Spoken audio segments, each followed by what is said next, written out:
Good afternoon and welcome. आज का अपना क्वेश्चन है नॉइस पोल्यूशन। सो आपको लगता होगा कि यार ये कौन से क्वेश्चन पढ़ा रहा, बट इन्वायरमेंट एक्ट के अंदर इस पे ही ज़्यादा जोर दिया गया है और यही पेपर में पूछा जाता है। तो आपने अब तक मतलब 12वीं तक तो ये पढ़ा ही होगा, बस ये आपको मन से लिखने आने को ना। Introduction. In India, noise pollution is not just considered a nuisance, it is legally classified as an air pollutant under the Air Prevention and Control of Pollution Act 1981। मतलब इंडिया के अंदर जो नॉइस पोल्यूशन है, मतलब दूरध्वनि प्रदूषण बोलते हैं उसको, तो ये सिर्फ एक न्यूसेंस, मतलब पब्लिक न्यूसेंस, मतलब तकलीफ वगैरह देना या फिर कुछ ऐसा एक्ट करना जिससे लोगों को तकलीफ हो उधर की, वो वैसा नहीं है। मतलब वो तो है ही, वो बस उसको वही नहीं समझा जाता, बल्कि उसको एक एयर पोल्यूटेंट भी बोला गया है, air prevention and control of pollution act 1981 के तहत। Because noise can have severe physical and psychological effects on human health, the government established specific rules to manage it। आवाज़ की वजह से बहुत सारे फिजिकल बोल लो या फिर जो मेंटल या फिर साइकोलॉजिकल बोल लो इफेक्ट होते हैं ह्यूमन हेल्थ पे। इसीलिए गवर्नमेंट ने उस पे स्पेसिफिक रूल्स बनाए हैं ताकि नॉइस को मैनेज किया जा सके, मतलब नॉइस पोल्यूशन को मैनेज किया जा सके। Legal definition. Under section 2 subsection A of the air pollution act है वो 1981 का। The definition of air pollutant was amended in 1987 to include noise. This means that any solid, liquid, or gaseous substance, including noise, present in the atmosphere in such concentration as may be injurious to human beings or other living creature is a pollutant। मतलब जो air pollutant है उसकी definition देख रहे हैं अपन इधर। तो ये अमेंड की गई 1987 में और उसमें नॉइस नाम का वर्ड भी इंक्लूड किया गया। ये डेफिनेशन बोलती है कि कोई भी सॉलिड, लिक्विड या गैसियस सब्सटेंस, अभी उसमें नॉइज़ भी इंक्लूड है, अगर वो एटमॉस्फेयर में प्रेजेंट हो, मतलब उसकी मात्रा से ज़्यादा में प्रेजेंट हो, तो वो इंजूरियस हो सकता है ह्यूमन बीइंग के लिए या फिर जो भी अदर लिविंग क्रिएचर्स है। देन अपन उसको पोल्यूटेंट बोलेंगे। Noise pollution regulation and control rules 2000, which are the primary rules used to manage noise in India। They categorize areas into 4 zones with specific decibel limits।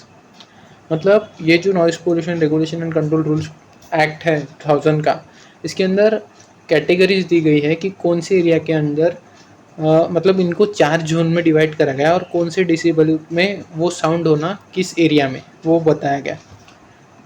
So category of area, day time limit and night time limit, decibel में है ये। सो industrial area अगर है तो 75 day के time और 70 decibel night के time. Commercial area अगर है तो 65 डे के टाइम एंड 55 नाइट के टाइम। देन रेसिडेंशियल एरिया अगर है तो 55 डेसिबल डे के टाइम, 45 डेसिबल नाइट के टाइम। साइलेंस जोन है तो 50 डेसिबल डे के टाइम एंड 40 डेसिबल नाइट के टाइम। सो डे का टाइम मतलब क्या, तो डे आएगा सवेरे 6 बजे से रात के 10 बजे तक, ये डे टाइम में कंसिडर करा जाएगा। और नाइट टाइम के अंदर रात के 10 के बाद सवेरे 6 बजे तक का टाइम कंसिडर करा जाएगा। Silence zones are areas comprising not less than 100 meters around hospitals, educational institution and courts.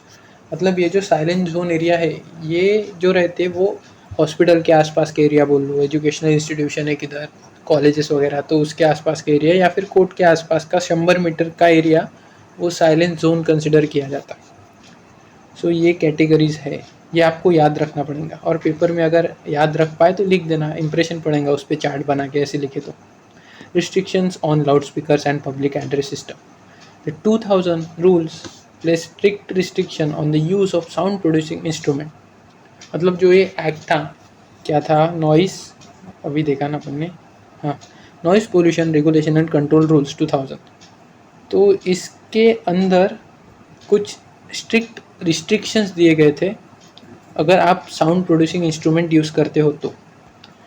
सबसे पहला था कि आपको परमिशन लगेंगी, permission required. A loudspeaker और a public address system cannot be use without written permission from the local authority. मतलब आपकी जो भी लोकल अथॉरिटी होंगी उनकी आपको परमिशन लगेगी अगर आपको लाउड स्पीकर का इस्तेमाल करना है या पब्लिक एड्रेस सिस्टम, मतलब जैसे इस पे आप वो पकड़ लो, वो ऐसा माइक माइक जैसा, या फिर वो क्या रहता था यार जिससे नारे वारे लगाते थे लोग, पुराने ज़माने में, या फिर अभी कैसा करते हैं, अगर इलेक्शंस आ रहे हैं तो ऑटो पे वो लगा देते लाउड स्पीकर वगैरह वगैरह, जिससे पब्लिक को एड्रेस कर पाए। तो उसके लिए आपको परमिशन लगेंगी लोकल अथॉरिटी की। Then night band, generally loud speakers can not be use at night, मतलब 10 बजे के बाद से सवेरे 6 बजे तक लाउड स्पीकर यूज़ नहीं करते आएंगे, एक्सेप्ट अगर क्लोज ऑडिटोरियम है या फिर कॉन्फ्रेंस रूम है या फिर कम्युनिटी हॉल है तो उधर चलेंगे, ये एक्सेप्शन में आते। Festive exceptions, the state government can permit the use of loud speakers between 10 PM to 12 PM midnight और a limited period up to 15 days in a year और रिलीजियस और cultural festival.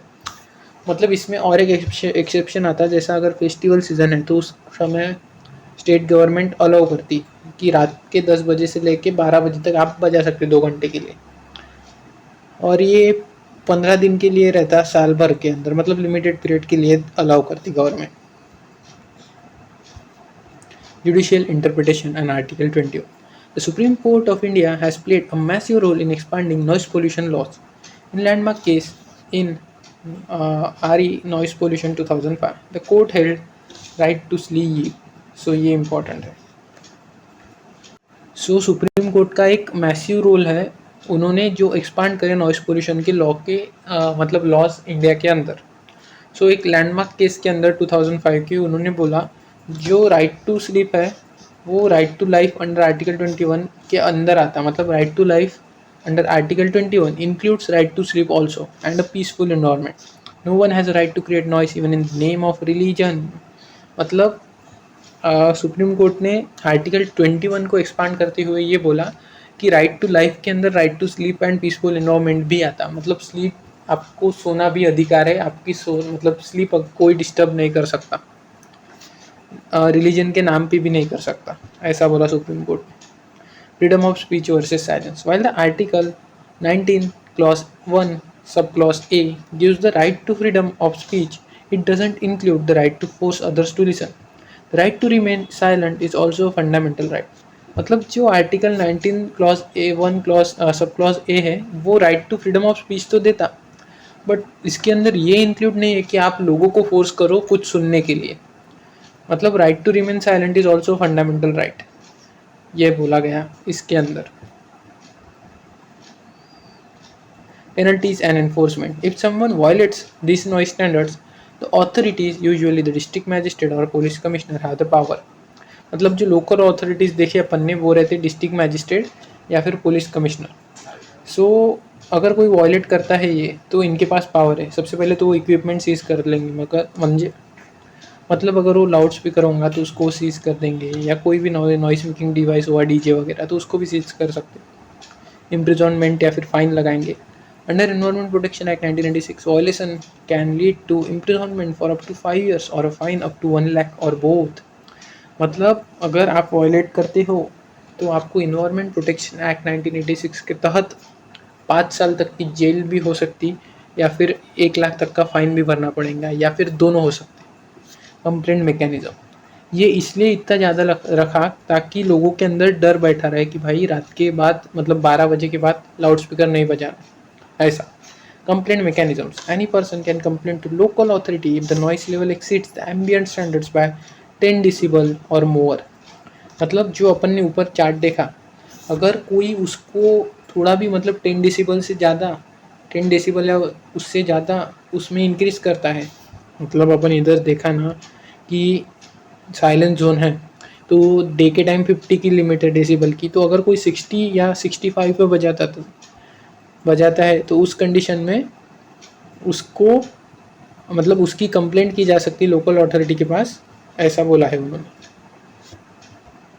Noise from fire crackers and vehicles.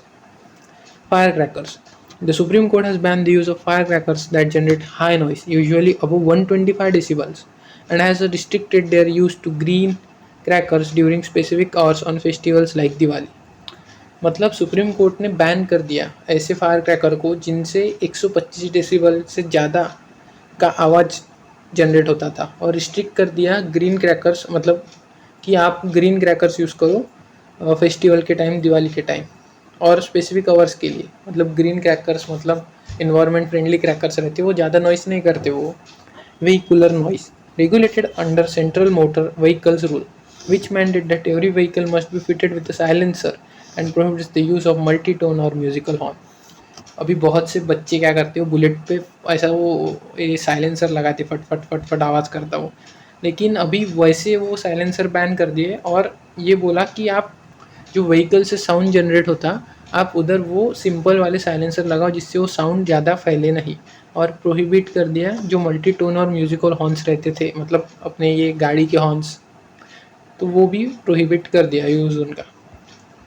सो इस प्रकार अपना noise pollution का ये complete हुआ। तो सिंपल सिंपल अगर एक क्वेश्चन आए तो क्या लिखना, सबसे पहले इंट्रोडक्शन लिख लेना मन से, देन एयर पोल्यूटेंट की डेफिनेशन लिख लेना, उसके बाद कैटेगरीज वाइज ये थोड़ा याद करके लिख लेना, देन डे टाइम कौन सा रहता है, नाइट टाइम और साइलेंस जोन क्या रहता है ये बताना, उसके बाद रिस्ट्रिक्शंस लिख लेना ये 3, उसके बाद judicial interpretation article 21 right to sleep freedom of speech versus silence ये लिख लेना, पेनल्टीज लिख लेना, एंड लास्ट में noise from fire crackers and vehicles के बारे में लिखना। सो आप ये तो लिख ही सकते यार, इजी है ये।